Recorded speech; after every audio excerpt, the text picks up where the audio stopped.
Due to illness, the roles of the nice guys on business today will be played by Marilyn Monroe and Hugh Hefner. We apologize for the inconvenience. Procrastination gene, which is linked to your little impulsivity gene. But actually what's interesting, what we found is if somebody had the lazy gene, and this is what I say in the book, is genes are a blueprint, but they're not our destiny. You guys think I'm just some untouchable peasant. Serf, peon. Well, maybe so. But following a broom around after shitheads like you for the last 8 years, I've learned a couple of things. I look through your letters. I look through your lockers. I listen to your conversations. You don't know that, but I do. I am the eyes and ears of this institution, my friends. And when the nice guys on business hear about this, they're gonna be pissed. Need an education on how to grow your business? The nice guys are here to help. Learn about great customer service, networking, and how just being nice can help you prosper. Now, here are your hosts, Doug Sandler and Strickland Bonner. Welcome back, Funkin' fans. Dedicated listeners, nice guy community. My name is Strickland Bonner. On the other side of the microphone, Mr. Doug Sandler. Hey, Strick, I realized that my mom called in the middle of our recording the podcast. Would it be okay to just share a little bit of that on the show right here? Yeah, I suppose. Should I put it on as like an Easter egg? No, I want people to know my true feelings for my mother. Yeah? And they won't get that from actually putting the recording on as an Easter egg at the end? And they may not listen till the very end. This is a day of, it's Friday, right? It is Friday. They might be ready to get out to the weekend and just get on with their lives and everything. And they might not make it to the very last drop of this, although they really should, because it is a great day. Strick, how often do you say you are what you eat? Not often enough.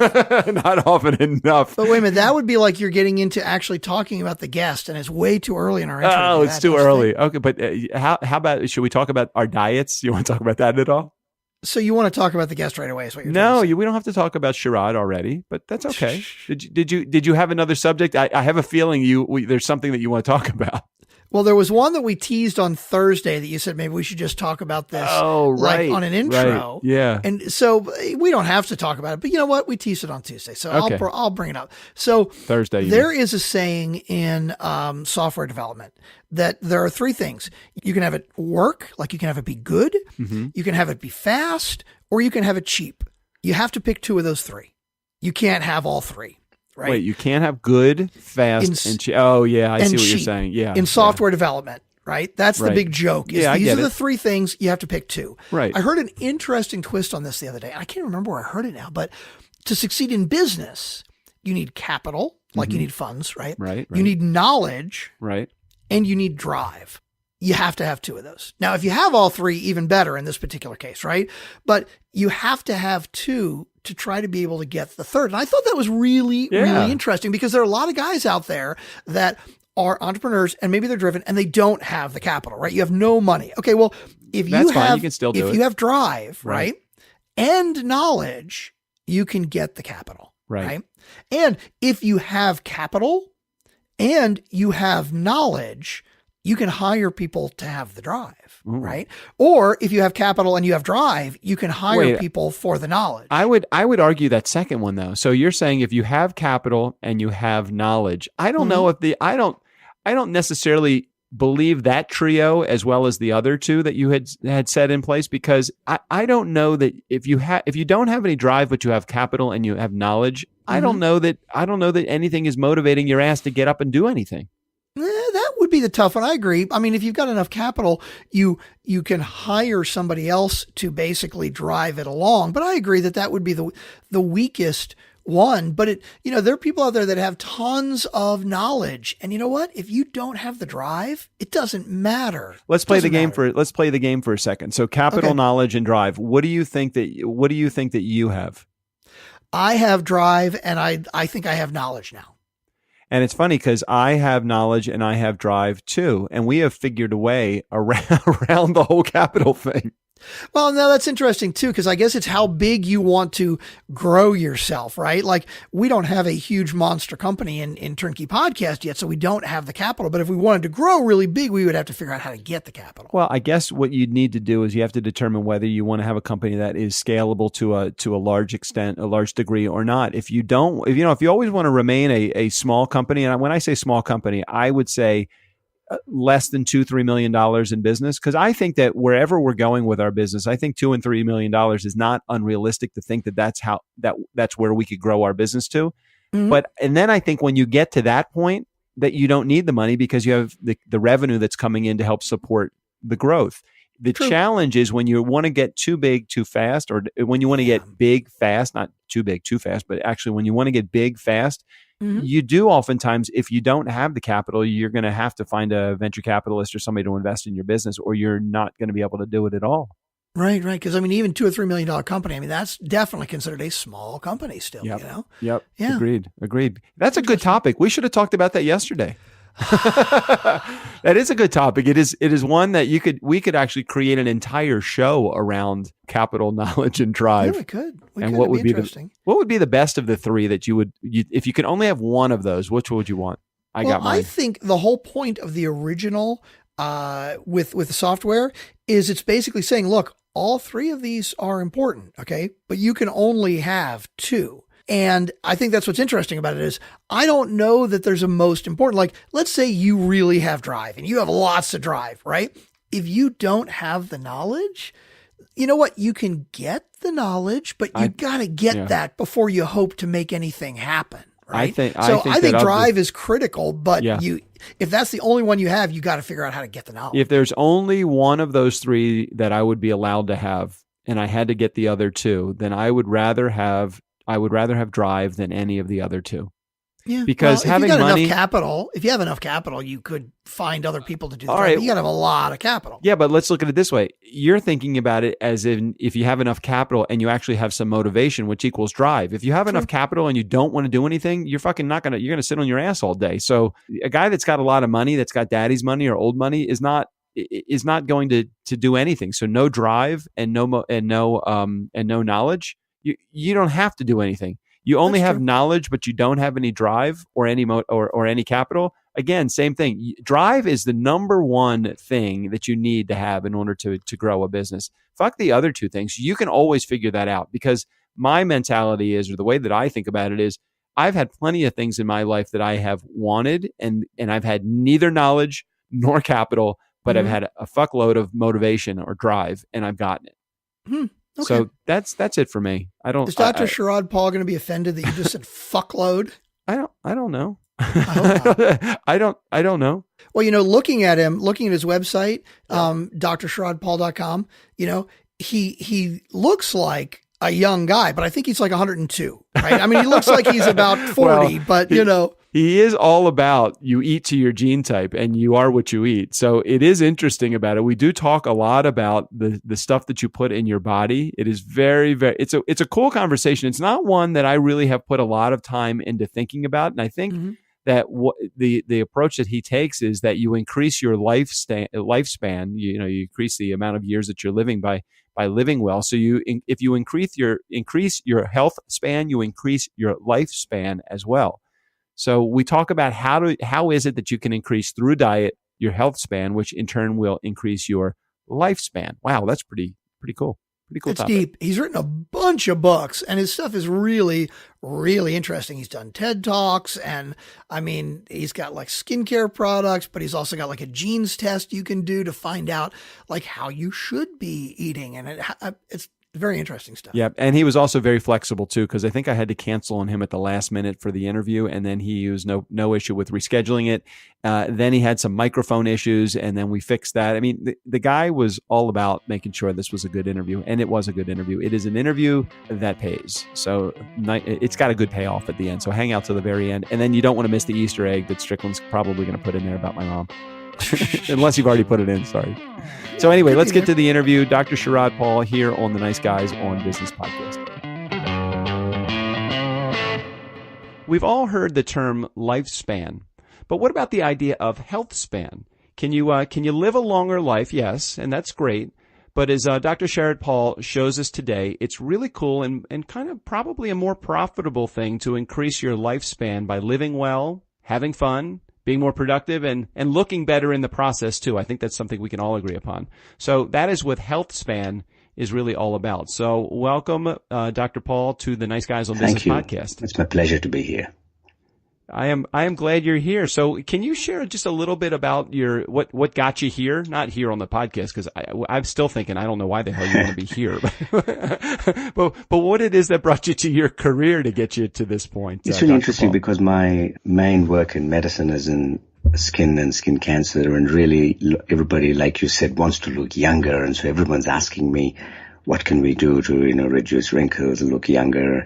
And so really I was researching in skincare, which I developed, and we was working on the genetics behind skin. And what I realized is in the body, our antioxidant pathways in our own body are the same for injury, illness, cancer, inflammation, emotional stress, physical stress. So in other words, you're carrying a chronic injury, or you're in an abusive relationship, or you're unhappy at work, you end up looking older as well. So, or if you have cancer. So then extrapolating this to general health, what I realized is it was the same genes which were implicated in you looking young were also the ones which made you healthier. In other words, it's impossible to have bad health and good skin. And right. So really from there, I ended up writing the book, The Genetics of Health, which talks about wellness and health. And really, every time I was traveling through America and meeting guys in Silicon Valley here, everybody's obsessed with living longer. But with the hours you work and the stress and everything else, people are forgetting that, you also need to live well and happy to get there. I think what's the point living longer if you can't optimize happiness and performance?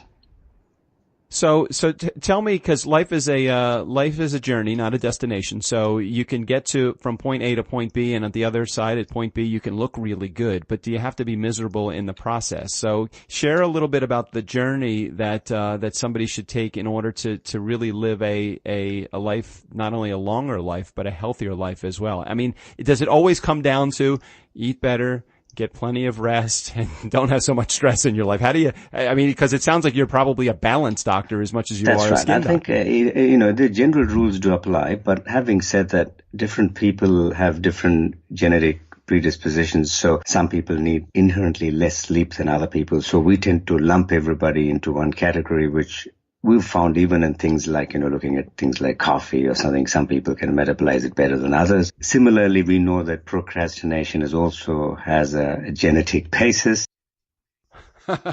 My wife is predispositioned to that. But that's a very finely tuned evolutionary trait, because the procrastinators survived because they didn't go and fight the saber-tooth tigers. They were still sharpening the tools, saying, my spear is not sharp enough. And guess what? The others who went out got killed. So these guys survived because the tigers were already full and didn't bother eating them up, as an aside.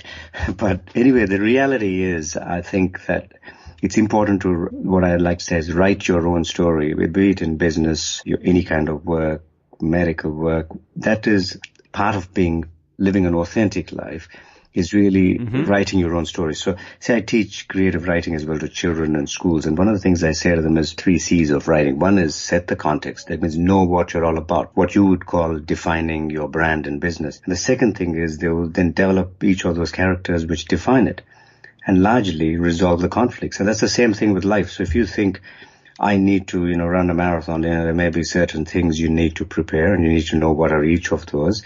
And there'll be certain things won't be compatible with what you're doing. Maybe you're drinking too much, whatever. Then you'd have to knock them off or make some decisions. And I think that's the approach to, business, entrepreneurship, life, medicine, health. So help me crack the code for a second, because it sounds like from what you're saying that everybody has a different genetic code. I mean, I feel like my genetics definitely have pizza in them, for example. So help me crack the genetic code about what people need to find out. It's one thing to know that, oh yes, so proper diet, rest, maybe less caffeine. Some people it's okay to have more caffeine. But how do you actually find out that, like, your genetic type or your gene? Actually, if you just did Genetics of Health, which is the website for my book, you can actually order your own test. But fundamentally, I'll differentiate it from what's out there in the market. Is in general, people normally understand whole genome sequencing, which is widely available in America. But that's really, I understand your entire genome, but that has a lot of stuff which we don't know what to do with. And it also tests for diseases which we can't do anything about. So I don't do that because I think, like I said, it's all about positivity. So we picked 21 genes for which there's peer-reviewed research available, which are really for diet and exercise. So all you do is you learn to eat for your gene type and exercise for your gene type. So you basically, so for example, if I was testing you, it may come up that you are starch intolerant like a wolf, or you may be that you a little bit, right. So, or it may be that you're more suited for power exercises, which means you need to incorporate some weight training as part of your exercise as opposed to endurance. It may be, so there are many little things it will pick up, which will actually make you more energetic and also optimize your performance. So I've been asked by a lot of youth squads, for example. So I was in London speaking about the book, and a lot of these, soccer teams, when they take developmental squads and, at 9-year-old, 10-year-old, 11, they want to optimize the performance then. So they want to actually analyze them. So they've been asking me about it. So it's quite an interesting field, which has applications for business as well. What made you start thinking about, just take off your doctor hat for a second and put on your entrepreneurial hat for just a moment. And what made you start thinking about beyond the scope of just practicing medicine? Because I think that there are so many doctors that are head down in their work and don't see the business of medicine itself, but you've gone beyond that and looking into this health span side of things. So what made and you exactly what I was saying earlier is, basically if you take this approach, like I said earlier, of defining your own context and your own, what your work is about. So my work was about really making people look better, what can create better skin. And that was really, you needed better health to do that because you couldn't have good skin and, bad health. So when the next step we looked at, okay, so better health, like you said, everyone thinks then it's just intuitive, don't drink, do this. But actually it's not the same for everybody. So then when I started analyzing people, they all had different gene types. And in some ways it's intuitive depending on where you came from. For example, there's more lactose intolerance in Asia because they were hunter-gatherers versus in, say, the Middle East or Europe. But overall, there's still a lot of differences which are not intuitive. So for example, if I have a cup of coffee in the afternoon, I can't sleep, whereas I can have a cup of coffee in the morning or two. So I actually thought I would be one of these slow metabolizers and I would have these risky genes.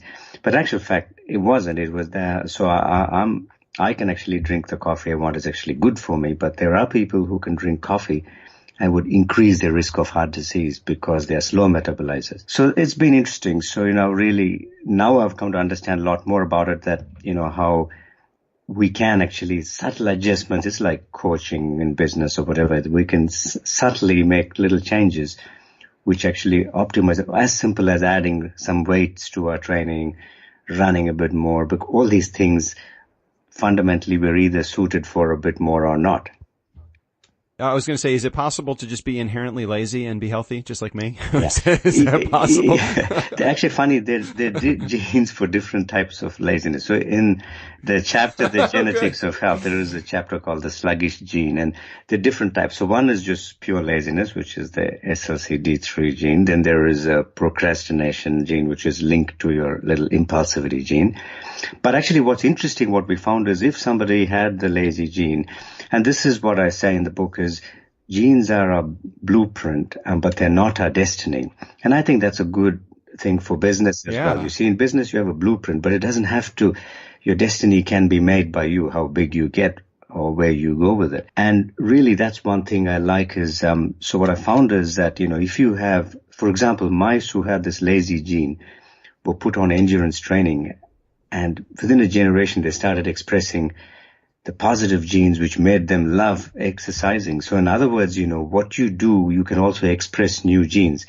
So just because you have a set of genes doesn't mean you're stuck with it. And that's where the misconception, people think, if it's in your genes, that's it, you're done and dusted. That may be for certain congenital diseases, things like that. But by and large, you are in control of your destiny. Well, I do have my my fat jeans and my skinny jeans in the closet. So one or the other is going to definitely fit me one day. Right. Now you also have this you also have a TEDx talk that I saw called about the myth of race. Right. Can you share a little bit about that? Because it was such a fascinating TEDx talk that I would love you just to share a moment about what the philosophy behind that is. Yeah, I just think because there's so much division worldwide, and people tend to look at people of different color, as if they're different human beings altogether. And so I was looking at the science behind it. And fundamentally, like I said, because really I've started off as a skin doctor. And what it really showed is that all skin colors were basically a balance between vitamin D and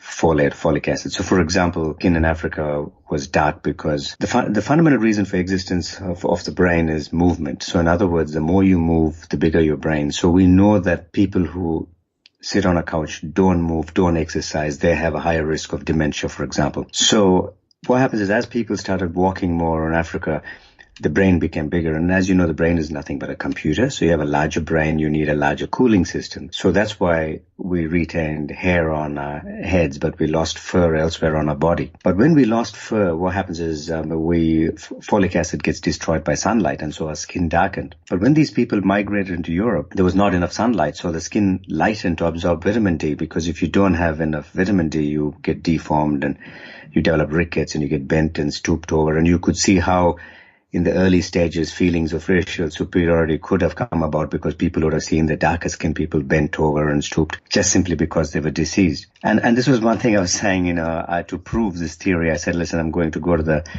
Miss World competition purely for research, and I'm going to show that.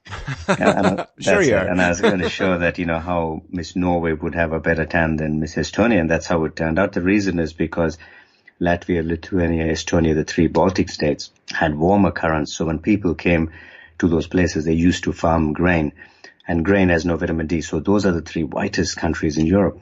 Whereas in Norway, people are eating a lot of salmon, they're eating whales and seals and all that kind of stuff. So they're very high vitamin D levels. So they didn't need to lighten the skin. And that's the reason why a polar bear, if you shave its white fur, which is bleached by the UV, and the skin is jet black, and so are the Inuit Eskimos have dark skin. The reason is because their diet is already so high in salmon and cod that they don't need to actually get more vitamin D from sunlight. So what we can see is you look all around the world. Actually, there was another talk I gave just to an audience in London where you can pick Olympic medals, you can pick the populations of the world just based on these theories. For example, larger populations, if you're darker skin, fundamentally you retain more folic acid. So you have less birth defects. So that's why Asia and Africa have larger populations. So none of this is really, people think, it's education, it's lack of this. It's really the people who don't realize this are uneducated, because the brain is the same, the power is the same, what you can do with it is the same. Skin color is really nothing but a balance between, vitamin D and folic acid. And it takes about 2,000 years. So that's why we don't see changes within our lifetime, because you cannot eat your way to whiteness or blackness within one generation. Yeah, that totally makes sense. So you wrote this book. It's called The Genetics of Health, Understand Your Genes for Better Health. And again, just take off your doctor's hat for a second. Just talk about the process of putting a book out there into the world. So challenging process for you, easy process. I know you've got a lot of players on your team over there kind of helping you promote the book, but how has it been as a way to get your message out? I think it's been, good. It's still relatively early days because it's been out just for the, 3 months or something. So it's still early days, but no, it's been good because I think particularly the message where people, which has resonated, is the fact that, genes are a blueprint, but not a destiny. So, we can take charge, and these principles are unique, not unique just to health, but, they apply across, business or sports and other things, because everybody wants to be the best they can be, or they should be wanting to be the best they can be. And really that's what it's all about. Yeah, man, I wish you a ton of success in getting the book promoted. I hate to break it down to I guess marketing science, but I guess me as a marketing guy, I look at it and say, when I wrote my book, it was literally 20% writing skills and 80% marketing. And unfortunately, we have the best of books that are out there that if they don't get marketed properly, they're just never seen by anybody. And I want you to fall into the category of great marketing doctor as well. So you're doing a great job by just getting out on podcasts and promoting your message, because because I think that's part of the battle. It's just you can't put a book out there and just hopefully people will find it. You got to tell people about That's it. right. Thank you very much. Yeah. So my pleasure. So I asked you to pick a song title that represented your life, and I love the answer that you gave. I don't usually go over this question on the air, but I figure that that kind of gives me some insight to the personalities of the people that are coming on the show. And the song that you picked was "Imagine" by John Lennon. I love the fact that you picked a song like Imagine. Can you remember, can you recall why you picked that song? Yeah, I think largely because, we were just talking about the myth of race. And I think, we are so divided as humanity, and really a large part of our problems and stress and things we create are really imagined as well because of all these divisions. And so really that song really resonated because, I've been a global citizen. I was born in England. My parents then went to India to do medical mission work, so I grew up there. Then I live and divide my time between Australia and New Zealand, and I travel a lot internationally. So really, I just love that because the theme behind it, as you know, is imagine there are no countries, imagine there are no religion. Yeah. You may say I'm a dreamer, but I'm not the only one about dreaming. So I think I really that's a song which always resonated because that's along the lines of the myth of race, or the fact that any of us, see, that's the thing with studying these genes as well, as what I found is people do test for ancestry and all this sort of stuff, but the reality is for these fundamental genes that I'm testing for, there's no real difference between all of us. So, it's just all really imaginary. I love it. I love how you say that. I love the fact that you even know the words to the song. Do you even know the lyrics to any songs that are come out in like 2017? Those songs suck. I just hate them. I don't. You don't listen to. Do you have kids? Yes, or yes, no I kids? do. Yeah. How old are your kids? No, she's just turned 21. Okay, so does she listen to? Do you let her listen to rap music? Did she ever listen to rap as she was growing up? I think now, of course, they just listen to whatever a lot of, but when she was growing up very young, I mean, I was not a controlling sort of person, so I suppose they listened to what they wanted. But you're right, some of those lyrics, I don't understand the lyrics that are, my kids are the same age. My daughter is 24, yeah. My son is 21, and I listen to some of the songs they listen to. I'm like, what the hell are you listening to? That's right. I mean, it's no longer, that's a different kind of poetry, I guess, but in some ways, it reflects the society and the angst and the stress and everything else. But like I said, a lot of it, we are in control, but we think we're not in control. You're totally right. Totally right. And what's interesting about it is I wonder if there's any bad genetics that will happen as a result of listening to rap music, because I'm telling you, every other word is a curse word. Not that we're so clean here on the Nice Guys podcast, but I'm telling you that it's a lot of anger. A lot of anger management needs to be done for those that are singing and listening to rap music. Actually, in the book on in the genetics of health, there is actually a chapter on stress and all these emotional things which have an effect on health. But also diets play a big part, and that may be part of it as well, because there was, for example, a study done on quote-unquote American cafeteria diet. I mean, that was just the term the scientists used, which was basically Coke and fast food. And what they found is even when they put animals on others, it expressed not only obesity genes, but also stress and anger genes and depression. So in other words, if you were on that kind of processed food, constantly high sugar, high junk food, you generally get stressed and angry, right? So if you think about it, the way of looking at it, it is possible that when you're in lower socioeconomic things where a lot of the rap thing comes from, what could also be is, unfortunately, their diet's probably not the best either, because unfortunately that's all they can afford. So it's a vicious cycle as well. Yeah, and I think that Dr. Paul, you're making the point, and let me just close the loop for you a little bit, that if you're a mouse and you listen to Jay-Z or Ludacris, you're probably going to have bad health. Okay, maybe you didn't say that. Dr. Paul, thank you so much for sharing your message and your insight and your professionalism. Boy, I couldn't get you to crack. I tried a little bit to lean you in a direction, but no, you went right back to the book every time. Nicely done. I appreciate you being on the show today. My pleasure, Doug. Thank you. For the Nice Guys on Business, I'm Steve O'Brien. Seriously, it'll only hurt for a minute. And don't worry, I'll be fine.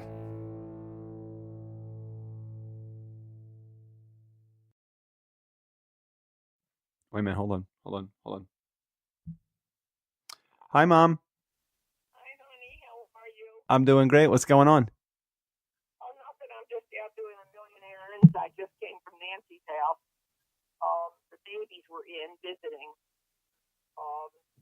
I wondered what the occasion was for her coming to town from New Orleans. You know, Jamie and whatever his name is. Her husband, Blake.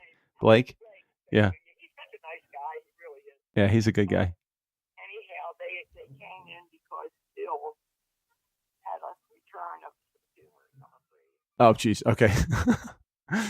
All right. Hey, I'm recording my podcast. Can I call you back? No, just real quick, just tell me what time tomorrow night, and are we eating in or out? Tomorrow night, well, I don't know, but probably dinner time, 6:30, something like that, and we're gonna eat in. Is that okay? No, what'd you say? I said, are we eating in or out tomorrow night? In. Okay. What time? Oh, you didn't hear anything I said then. 6 or 6:30, something like that. Okay. Pork chops or fillets? Fillets. Okay, honey, I'll take care of it. Okay. I love you, Mommy. I love you. Bye. Bye. There you go. You gotta take out that part about the tumors, though. Okay. Tumors. I didn't hear that. I was going to say, yeah. I might have to use parts of that conversation as an Easter Yeah, egg. you That's feel pretty free to funny. use whatever part of that conversation that you want to. Including I love you, mommy. Yeah, you got to use the I love you, Mommy. That's funny. Okay.